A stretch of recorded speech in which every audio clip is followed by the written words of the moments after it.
So, today we're going to talk about something that goes way beyond that little checkbox we all click without even thinking about it. Let's get into what you're actually agreeing to. I mean, come on. We've all done it, right? You're trying to get a new app set up and boom, there it is. This giant wall of text. Who has time to read that?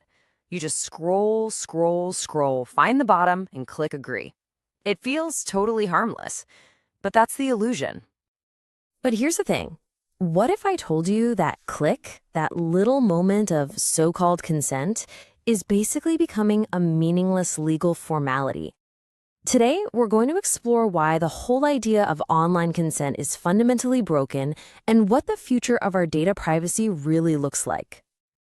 All right, so let's dig into this. Let's start with the button itself. For decades, it's been the cornerstone of how we interact online. But let me tell you, its foundation is seriously cracking. I mean, really think about it. When you get a take it or leave it deal on the terms and conditions, is that actually a choice? It's not. Consent is often totally non-negotiable. If you want to use the service, to connect with your friends, to do your job, you have to accept their terms. It feels less like an agreement and more like an admission fee. So, okay, why is this whole model so broken? Well, it really boils down to three big problems that just systematically chip away at our ability to give any real informed consent. And this right here is the heart of the issue, this massive power imbalance. On one side, you have us offering up our personal data, our trust, and on the other side, you've got corporations with whole armies of lawyers and these incredibly complex, opaque systems. I mean, it was never a fair fight to begin with. And look, this isn't just some abstract idea. It has huge, real-world consequences. Just think about the infamous Facebook Cambridge Analytica scandal. We're talking about millions and millions of people affected. So what happened there? Basically, user data was scraped on an insane scale. And yeah, technically people consented just by using Facebook, but did anyone have a clue their information was going to be used for super sophisticated political profiling? No way. It was the perfect, scary example of how our so-called consent means almost nothing when we don't really have a meaningful choice or a clear picture of what's happening behind the curtain. And then you've got the stuff that's just straight up manipulative. We're talking about dark patterns. You've definitely seen these. Those confusing buttons, the pre-checked boxes, they're all designed to trick you, to make it way easier to just give in and hand over your data, even when it's not in your best interest. But the good news is regulators are finally starting to catch on. Back in 2019, French regulators hit Google with a massive fine. We're talking 50 million euros. So why the huge fine?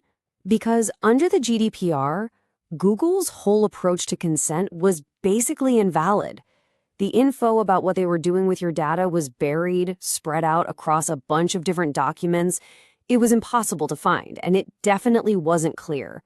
So, and this is the key part, even though people clicked agree, that consent wasn't legally valid because it wasn't truly informed.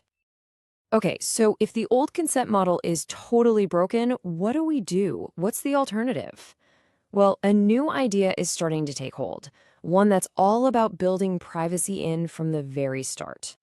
It's a concept called privacy by design, and the idea is actually pretty simple, but it's really powerful. Instead of treating privacy like some chore you deal with later, companies are supposed to build it into their products from day one. That means making privacy the default setting, not some hidden option you have to dig for. And this isn't just a suggestion. In Europe, under the GDPR, it's actually the law. And this isn't just a European thing. This shift is happening all over the world. Europe's GDPR says consent has to be totally unambiguous. California's CPRA takes it even further, with things like data minimization, which means companies should only collect the data they absolutely need. In India's new law, it's all about making sure data is only used for the reason it was collected. The trend is crystal clear. We are moving way beyond a simple checkbox. So when it comes down to it, the future of privacy isn't just about corporations behaving better. It's about putting real, tangible power back where it belongs, in our hands. Just look at Apple's app tracking transparency feature. The question is so simple, so clear. Allow app to track your activity. There's no legal mumbo-jumbo, no sneaky design tricks. It's just a straight-up choice. This is what giving power to the user actually looks like. And you know what? Giving people a real choice has a massive impact. When Apple rolled this feature out, companies like Meta, whose entire business model depends on ad tracking, reportedly lost billions of dollars in revenue. That one simple question completely shifted the balance of power, and you could feel the shockwaves in the financial world. So, what's the big takeaway here? Where do we go from this? Well, consent was a decent starting point, but it's just not enough anymore. Real, meaningful privacy is going to rest on 3 pillars: fair practices from companies, real accountability from regulators, and most importantly, empowered users who have clear, transparent tools to make their own choices.